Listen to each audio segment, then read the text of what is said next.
Con las pensiones tenemos una situación que hay que aclarar, en el sentido de que los servidores públicos tienen dos posibilidades.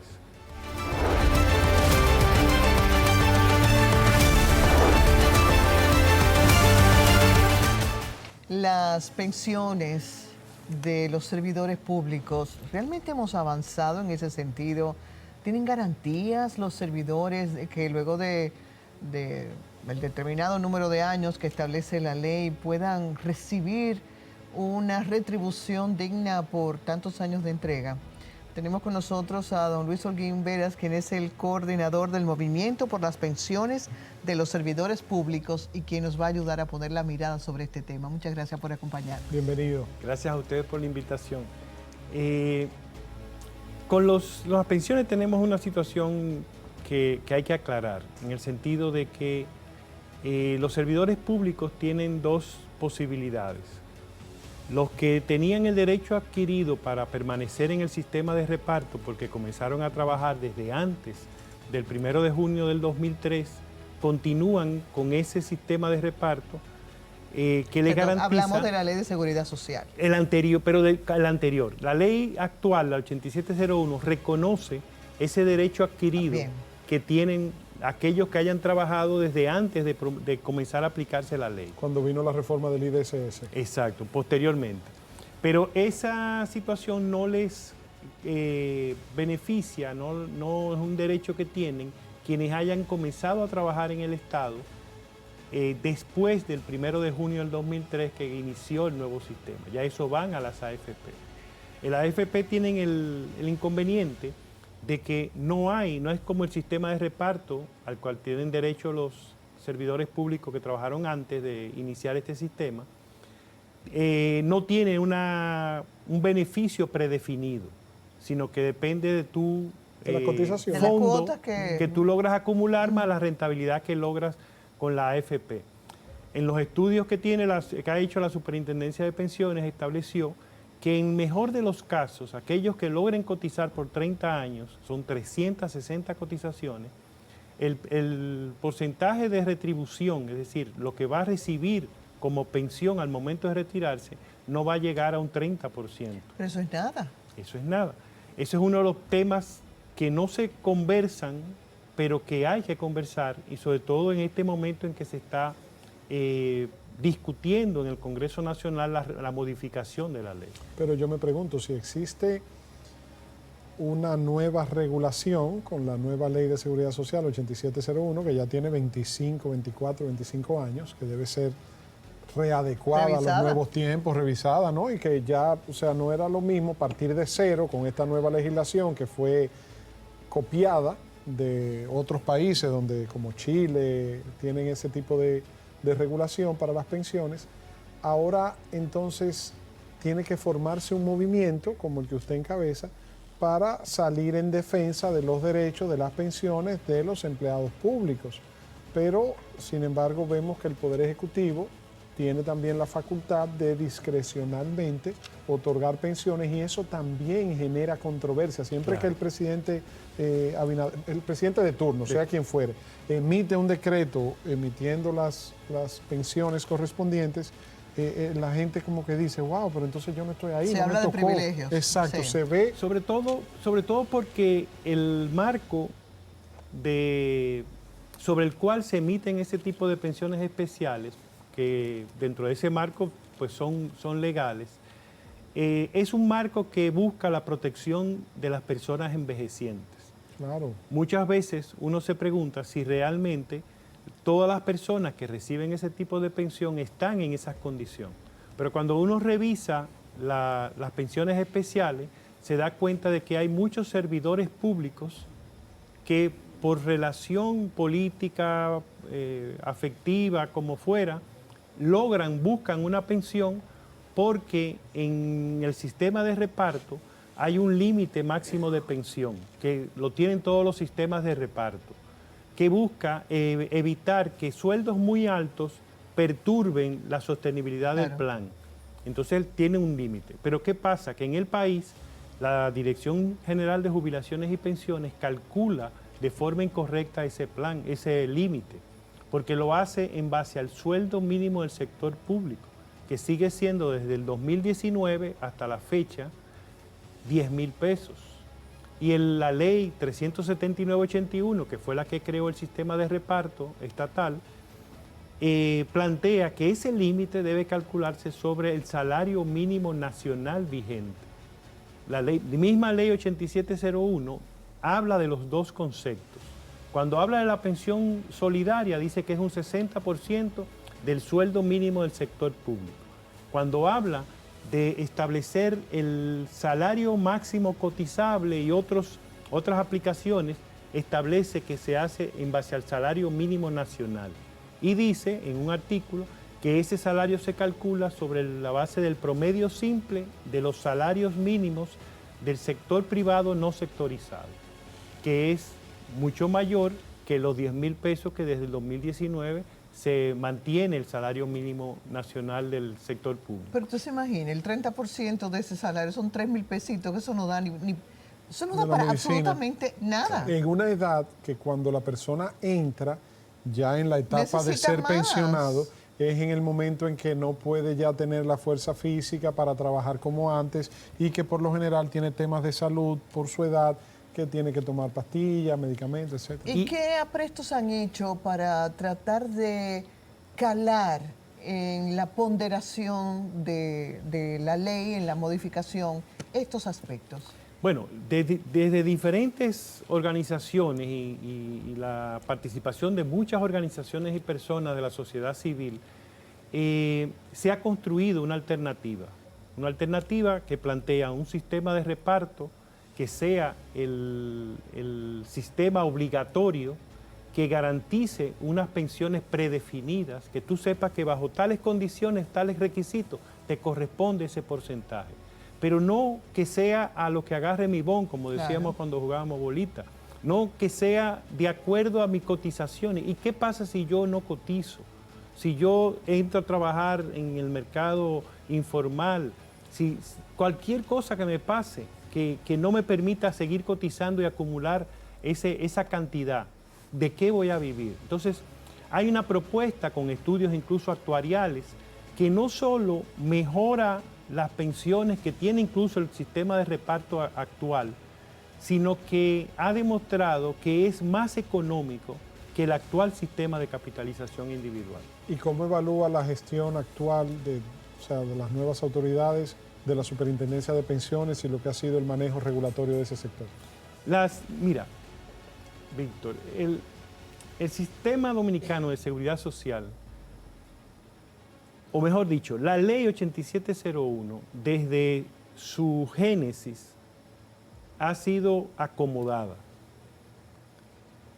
Y pongo mucho de ejemplo. El artículo 1 de la ley, que se refiere al objeto de la ley, el objeto del sistema, cuando menciona a los afiliados, es para decir que junto al Estado es garante financiero del sistema. No dice que ese sistema está diseñado y es el encargado de garantizar los derechos de los afiliados, de la población, que debería ser el objeto de la ley.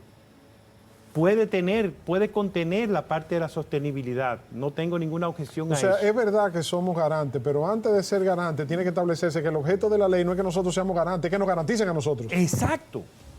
Y claro que hay que garantizar la sostenibilidad, pero garantizándome mi derecho.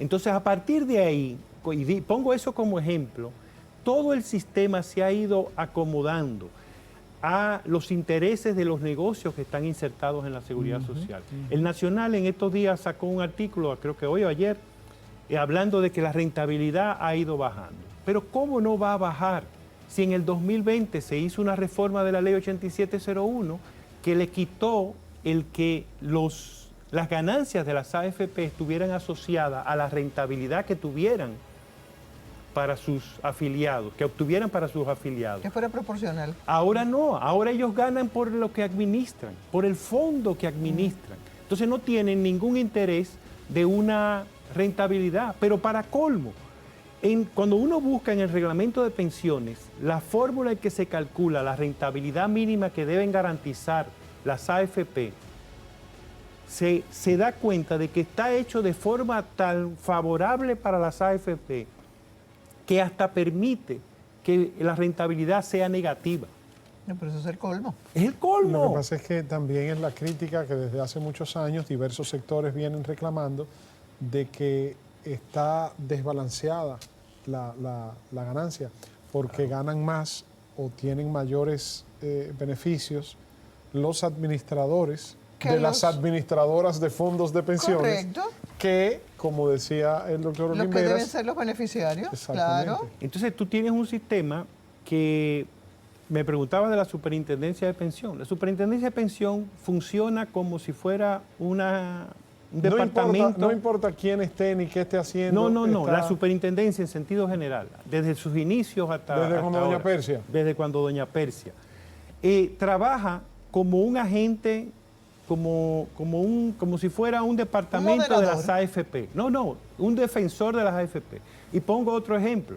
Yo busqué en la página de la superintendencia hace un año y tanto, no sé ahora cómo estará, y encontré que habían publicado muchas sentencias de los tribunales sobre pensiones. Las descargué todas, las copié en CD y empecé a repartirse a amigos míos que estábamos detrás de algunas sentencias. Cuando busco una de las que estábamos detrás, me doy cuenta de que no está. Y cuando reviso, ¿cuáles son las que están ahí? Las que favorecen a las AFP. Ninguna que favorezca a los afiliados la tenían colgada. No sé si la tienen ya, pero cuando hicimos esto, yo tengo el CD que puedo compartirlo, el resultado era que no estaba ninguna que favoreciera a las AFP. Cuando, tras una decisión de las altas cortes, el Consejo Nacional de la Seguridad Social, la Superintendencia de Pensiones, debería, en base a esa resolución, hacer las modificaciones para acoger el mandato del Tribunal Constitucional. Claro, porque eso se establece como una jurisprudencia. Sin embargo, también pasa lo siguiente. Hay mucha falta de información y nosotros mismos como ciudadanos desconocemos muchos derechos que nos corresponden por ley porque desconocemos la ley. Sí, y es una ley también muy amplia, muy técnica, muy... Pero más que todo es que nos han vendido una serie de principios que quizás podemos cuestionarlo, en el sentido de que se nos habla de que la administración pública es corrupta, pero nunca se habla del sector privado que corrompe. Entonces se ataca lo público y una de las cosas que se dice en contra de que tengamos un sistema de reparto estatal es que la administración vamos a volver, y se habla incluso de la mala experiencia del Instituto Dominicano de Seguros Sociales. Pero ¿quiénes quebraron, quiénes canibalizaron el seguro social? Todos los involucrados, los funcionarios, es cierto, los políticos, es cierto, pero también el sector empresario tuvo mucho que ver en eso. El sector sindical también tiene responsabilidades comprometidas con el fracaso del seguro social. Y la DIDA, porque ahora veo que Elías Báez, el exdiputado, está como director de la DIDA, el presidente Abinader lo designó ahí, y él lo conozco, sé que es muy inquieto y sé que hasta qué punto la DIDA, que es el Departamento de Información que le corresponde darle, exactamente, de darle, nosotros desde el Movimiento por las Pensiones de los Servidores Públicos hemos tenido muy buena experiencia con la DIDA, en términos de que ha acogido nuestro planteamiento, muchas de los enfoques con que la DIDA había estado peleando, defendiendo a los afiliados, tenían aspectos que no estaban siendo considerados y que nosotros planteamos y fueron acogidos por la DIDA. Nosotros valoramos muy bien el trabajo de la DIDA. Desafortunadamente, por muchos años, desde un inicio, la DIDA estaba amarrada como subordinada al Ministerio de Trabajo, sin autonomía presupuestaria. Eso con la ley 1320. Cuando le corresponde, de acuerdo a la modificación, la nueva ley. Pero ya esa parte, y los últimos dos incumbentes de la DIDA, Carolina y el actual director Elías, pues han hecho un esfuerzo que nosotros reconocemos y valoramos. Pueden tener sus errores, pueden tener sus deficiencias. Nosotros, por ejemplo, reclamamos que el traspaso de los servidores públicos que se consiguió por mucha lucha, desde las AFP al sistema de reparto, un derecho que fue negado por más de 20 años, o casi 20 años, se está haciendo con mucha lentitud. Y quisiéramos y reclamamos que eso se agilice, porque no hay por qué ralentizar un proceso que ellos tienen todos los datos y tienen formas de calcularlo. Entonces, y de revisar y determinar quién tiene derecho y quién no. Entonces, eso sí lo hemos solicitado al mismo director, al señor Elías, pero entendemos que a veces hay condiciones. Ellos no son los únicos actores, ahí participa también la Superintendencia de Pensiones, participa la Dirección de Jubilaciones y Pensiones y la misma ADAF, la Asociación de las AFP. Bueno, ¿hay esperanza de que se pueda lograr? Sí, sobre todo porque vamos viendo que hay espacios para concertar y sobre todo la población está tomando conciencia. Es cierto lo que Víctor decía de que hay mucha falta de información, pero cuando las personas van entrando ya en un proceso que ven más cerca, claro, el proceso de pensión, empiezan a valorar y a preguntar y a indagar. Y cuando están viendo esa realidad, empiezan a desesperarse. Lamentablemente, se nos ha vendido que el fondo es nuestro, pero es nuestro solamente en el estado de cuenta. Claro. No podemos hacer nada con él. Y esa es una de las cosas que está agilizando el que se haga un proceso de reforma, pero tiene que ser integral, tiene que ser basado en los derechos fundamentales que están detrás de la seguridad social. No puede ser una reforma, una modificación como esa que se hizo con la ley 1320, que hizo buenos cambios para la tesorería de la seguridad social, para la DIDA, pero que metieron ese cambio en el beneficio de las AFP. En este caso, por ejemplo, se propuso que se hiciera un sistema de reparto para los de menos ingresos, que son los huesos de todo el grupo de afiliados. Los grandes que se queden con las AFP. ¿Por qué? Claro.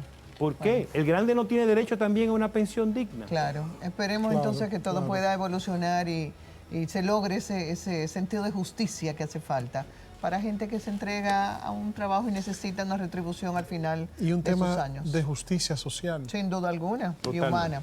Muchas gracias, señor Olguín Veras, por acompañarnos. Y felicidades por estar haciendo una labor tan loable. Sí. La verdad es que sí. Gracias.